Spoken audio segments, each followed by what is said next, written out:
Let's discuss this question from NEET 2013. The question is two pitfall carrying identical charge are suspended from a common point by string of equal length. और इनके जो charge है वो कैसे हैं, equal charge है या identical charge है और उनके बीच में इक्विलिब्रियम सेपरेशन है small r. Now the string are rigidly clamped at half of the height. The equilibrium separation between the balls now will be. अब देखो पहले यहाँ पर हैंग था, अब वहां से कुछ डिस्टेंस कम करके अब जो ये डिस्टेंस हो गया y/2 पर आ गया है. तो हमें बताना है कि अब जो उनके बीच में इक्विलिब्रियम सेपरेशन होगा वो कितना होगा. अब ये इक्विलिब्रियम सेपरेशन है क्या. देखो इनिशियली हमारे पास दो चार्ज थे आइडेंटिकल, उनको हमने सेम पॉइंट से हैंग अगर हम करवा रहे हैं तो वो क्योंकि उनके पास आइडेंटिकल चार्ज है, मैं मान लेता हूँ लेट उनके पास प्लस प्लस चार्ज है, तो क्योंकि जब भी सेम चार्ज होता है तो उनके बीच में होता है रिपल्सन, तो एक दूसरे से फील करेंगे रिपल्सन, जिसकी वजह से उनके बीच में कुछ ना कुछ सेपरेशन हो जाएगा. वो कितने दूर जाएंगे जब तक वो इक्विलिब्रियम अचीव ना कर ले. तो इक्विलिब्रियम अचीव किया है उन्होंने आफ्टर डिस्टेंस आर, वो हमें गिवन है इनिशियली आर डिस्टेंस है. हमें ये पता करना है कि अगर हम ये डिस्टेंस जो पॉइंट ऑफ हैंगिंग है उसको हाफ कर दें तो अब जो आर डैश होगा वो किस तरह से प्रीवियस वाले इक्विलिब्रियम डिस्टेंस पर डिपेंड कर रहा होगा. ठीक है, तो मैं जो फर्स्ट फिगर है इसके रीड्रॉ कर लेता हूँ. ये हमारे दो चार्ज हैं, उनके बीच में जो सेपरेशन है वो कितना है आर. ठीक है, अब हम यहाँ पर कुछ इक्विलिब्रियम कंडीशन क्या होती है, समेशन ऑफ नेट फोर्स कितना होना चाहिए 0, ये होती है कंडीशन फॉर इक्विलिब्रियम, तो मैं इसी का इस्तेमाल करूंगा. अब लेट एज्यूम कर लेते हैं कि T is the tension in the string. ठीक है, T क्या है, टेंशन है स्ट्रिंग में, और जो वेट होगा इस चार्ज का वो कहाँ होगा, वो होगा डाउनवर्ड डायरेक्शन में, यानी कि लेट उसको हम कंसिडर कर रहे हैं वो होगा mg.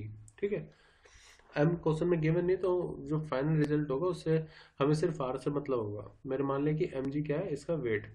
अब ये जो टेंशन है इसके दो कंपोनेंट होंगे, लेकिन मैं पहले मान लेता हूँ कि लेट जो टेंशन T है वो एक्स एक्सिस से थीटा एंगल पर इंक्लाइंड है, तो मैंने मान लिया कि लेट ये एंगल है थीटा यहाँ पर.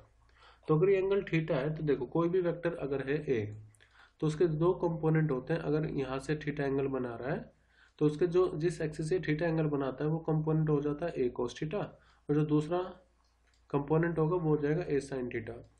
तो ऐसे यहाँ पर भी होगा, जो टेंशन है उसका एक्स एक्सिस के अलोंग जो कंपोनेंट आएगा वो आएगा टी कोस थीटा, और जो y एक्सिस के अलोंग कंपोनेंट आएगा वो रहेगा t साइन थीटा. अब आप एक चीज देखो, क्योंकि सिस्टम इक्विलिब्रियम में है तो नेट फोर्स 0 होगी, तो जितनी y एक्सिस में ऊपर की तरफ फोर्स लग रही है उतनी ही y एक्सिस में नीचे की तरफ फोर्स लगेगी. तो इस पॉइंट से हम कह सकते हैं कि t साइन थीटा जो होगा it must be equal to mg. ठीक है, क्योंकि mg डाउनवर्ड डायरेक्शन में है और जो टी साइन थीटा है वो अपवर्ड डायरेक्शन में, सो दे विल बी बैलेंस, क्योंकि नेट फोर्स 0 होनी चाहिए y एक्सिस में, वो तभी होगी जब टी साइन थीटा बराबर होगा mg के. अब ये जो टी cos थीटा इस तरफ है कंपोनेंट ऑफ टेंशन, ये किसको बैलेंस करवाएगा. तो देखो जब ये एक दूसरे से दूरी r डिस्टेंस पर है तो इनके बीच में जो फोर्स लगेगी इलेक्ट्रोस्टैटिक फोर्स, उसका फॉर्मूला होता है 1/4 पाई एप्सिलॉन नॉट, मैं उसको k लिख रहा हूँ, प्रोडक्ट ऑफ जो भी चार्ज है q1 q2 अपॉन में r का स्क्वायर. लेकिन यहाँ पर क्योंकि दोनों ही चार्ज आइडेंटिकल है तो मैं चार्ज को मान रहा हूँ Q. तो जो फोर्स होगी उनके बीच में वो रहेगी K, Q1 Q2, तो क्यों दोनों इक्वल है तो वो Q1 Q2 का स्क्वायर हो जाएगा, मतलब दोनों इक्वल है तो Q का स्क्वायर आएगा यहाँ पर. फिर उनके बीच का सेपरेशन कितना हो गया, R का स्क्वायर. तो ये जो फोर्स लगेगी आप देखो, मैं इस मास पर इस वाले चार्ज पर कंसीडर कर रहा हूँ, तो ये जो सेकंड चार्ज होगा ये इस पर रिपेल करेगा, तो रिपेल करेगा जो फोर्स होगी वो इस तरफ आएगी, यानी कि एक तरह से मैं इसको एक्स वाई प्लेन मान लूँ तो वो नेगेटिव एक्स एक्सिस की तरफ जा रही होगी, और पॉजिटिव एक्स एक्सिस की तरफ कौन सी फोर्स लग रही है, t cos theta. So t cos theta will be balanced by the repulsive force between these two charges. So we can write that t cos theta equal होगा f के. F क्या है, दोनों के बीच में repulsion force. So I can write t cos theta equal to k q का square upon में सेपरेशन का स्क्वायर. ठीक है, हम दोनों के बीच का सेपरेशन लेंगे जो कि आर है. अब आप देखो इन दोनों ये दोनों इक्वेशन, इसमें टी साइन थीटा आ रहा है और इसमें टी कोस थीटा आ रहा है, तो मैं ये लेट ये इक्वेशन ए है और इक्वेशन बी है, तो मैं इक्वेशन ए को इक्वेशन बी से डिवाइड कर रहा हूँ. उससे फायदा क्या होगा मैं बताऊंगा. देखो टी तो कैंसिल आउट हो जाएगा मैं लिख देता हूँ वैसे पहले, T sine theta upon T cos theta equal किसका आएगा, तो टी साइन थीटा के सामने एम जी है और यहाँ पर के क्यू का स्क्वायर अपॉन में आर का स्क्वायर, तो टी से टी गया, तो साइन अपॉन कॉस कितना होता है टेन थीटा, तो I can write tan theta equal to m g. अब ये जो आर स्क्वायर है जाएगा ऊपर, तो आर स्क्वायर अपॉन में आएगा के क्यू का स्क्वायर, के इंटू क्यू का स्क्वायर, ठीक है, ये स्क्वायर यहाँ पर है। अब देखो इसको मैं रिराइट करूँ अगर, तो इस वाले ट्रायंगल में लेट मैं इसको यहाँ पर रिड्रॉ कर लेता हूँ, ये वाई है और ये डिस्टेंस कितना हो जाएगा आर अपॉन टू, मतलब आप इसमें देखो यहाँ से लेकर के यहाँ तक जो मिड पॉइंट है वो डिस्टेंस कितना हो जाएगा आर अपॉन टू। तो इस वाले ट्रायंगल में अगर मैं टेन थीटा की वैल्यू लिखूँ, लेट मैं इसको यहाँ पर ड्रॉ कर देता हूँ, ये वाई है और ये डिस्टेंस कितना हो जाएगा आर अपॉन में टू, टोटल नहीं सिर्फ यहाँ तक का, इस वाले ट्रायंगल में हम कंसिडर कर रहे हैं, ये एंगल थीटा है। तो टेन थीटा बराबर किसके होगा, परपेंडिकुलर अपॉन बेस होता है, तो परपेंडिकुलर पे क्या है वाई, बेस में कितना है आर अपॉन में टू। तो हमें पता है टेन थीटा की वैल्यू किसके इक्वल है, टेन थीटा की वैल्यू इक्वल है m g r square upon k q square के, m g r square upon में के क्यू का स्क्वायर, ठीक है।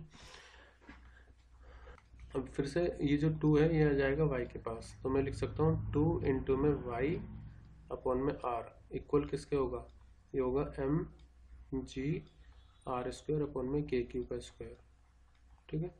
यहाँ से हमें ये पता चल गया कि r किस तरह से y पर डिपेंड कर रहा है, तो मैं इसको दोबारा लिखूँ अगर, तो टू के क्यू का स्क्वायर, ठीक है, अपॉन में एम जी अपॉन में, देखो ये मैं इस तरह से लिख रहा हूँ टू के क्यू का स्क्वायर अपॉन में एम जी इक्वल टू किसके आ जाएगा, आर की क्यूब हो जाएगा, क्योंकि आर स्क्वायर है और ये आर है, तो आर की क्यूब अपॉन में वाई, इसको भी यहीं पर छोड़ते हैं, लेट ये इक्वेशन है 1।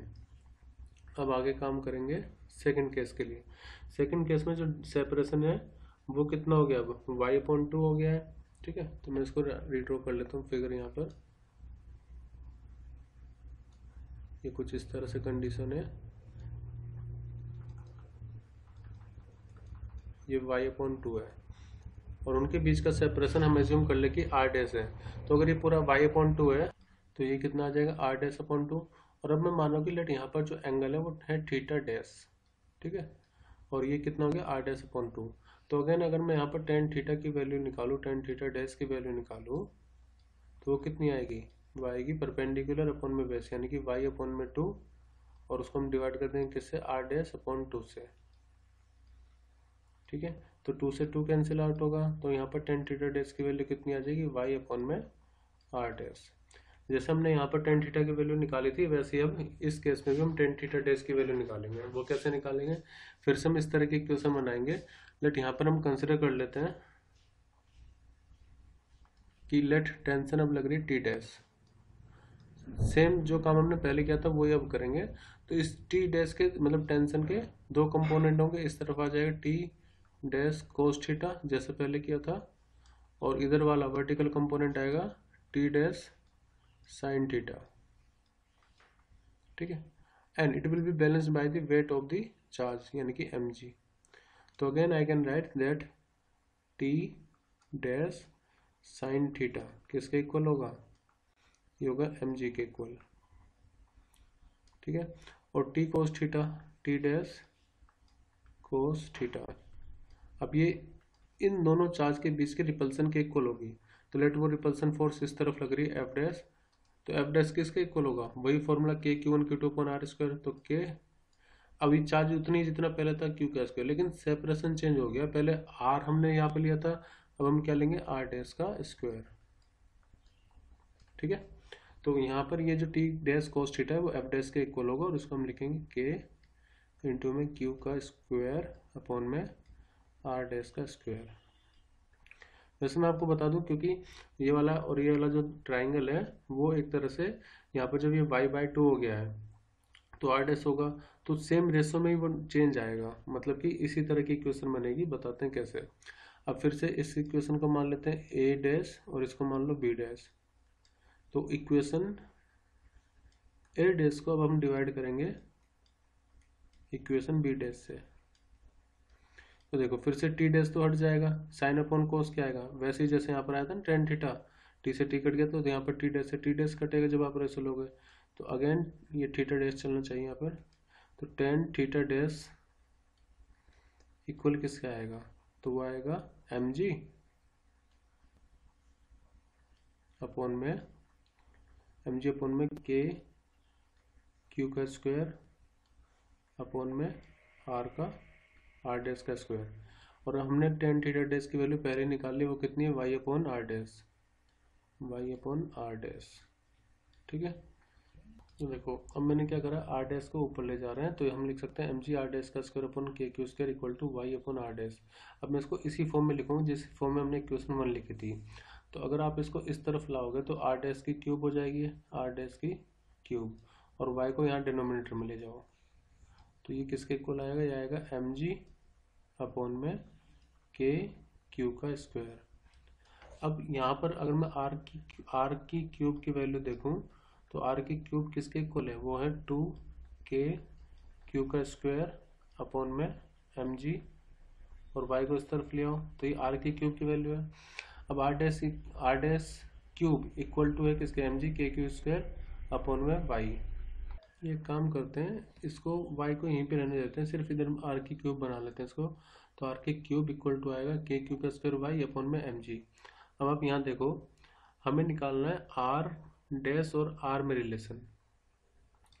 तो अगर ये देखिए आप k क्यूब का स्क्वायर y अपॉन mg यहाँ पर भी है, k क्यूब का स्क्वायर y अपॉन mg यहाँ पर भी है, तो अगर मैं इसको ऐसे लिख सकता हूँ कि r की क्यूब अपॉन 3, ये किसके इक्वल आएगा, ये सॉरी ये 2 है, आर की क्यूब वन 2 किसके इक्वल आएगा, के क्यू का स्क्वायर वाई अपॉन में एम जी। तो यहाँ पर मैं ये वैल्यू को रिप्लेस करूँगा, के क्यू का square y upon m g को रिप्लेस कर रहा हूँ मैं इस यहाँ इक्वेशन 1 से जो हमने ड्राइव किया था। तो k q square y upon m g की वैल्यू कितनी हो सकती है, आर की क्यूब अपॉन में 2, आर की क्यूब अपॉन में 2, या आप इसको ऐसे भी लिख सकते हैं, आर डैश हमें तो निकालना है, तो आर डैश आप पावर 1/3 करेंगे इधर, तो आर की क्यूब है तो हट जाएगी, आर बचेगा, यहाँ से 2 की पावर कितनी आ जाएगी, 1 अपॉन में, मतलब 2 की पावर आएगी 1/3। तो इसलिए जो करेक्ट आंसर होगा वो होगा ऑप्शन डी, कि आर की वैल्यू जो होगी या आर डैश जो होगा वो इक्वल होगा जितना आर पहले था अपॉन में 2 की पावर 1/3।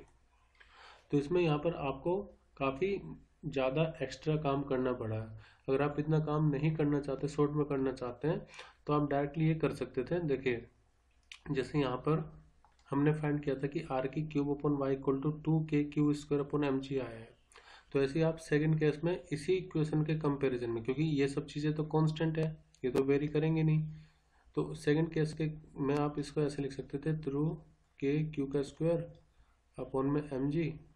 अब बस आपको क्या करना था कि r की जगह पर r डैश लिखना था, तो r डैश की क्यूब, और y की जगह पर अब जो सेपरेशन वो कितना हो गया, y/2, तो y/2 यहाँ पे लिखना था।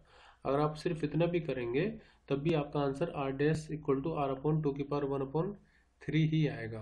तो ये लेकिन मैंने आपको डिटेल में करवा दिया, इसमें आपको कोई डाउट नहीं रहेगा कि क्यों ऐसा हुआ है, क्योंकि यहाँ पर तो हमने सिर्फ आर और वाई को रिप्लेस करना होता तो भी आंसर आ जाता, बट लॉजिकली इस तरह से ड्राइव करके आपको दिखाना चाहिए अगर सब्जेक्टिव एग्जाम में आप बैठे हैं। ऑब्जेक्टिव में तो आप डायरेक्टली ये काम कर सकते थे।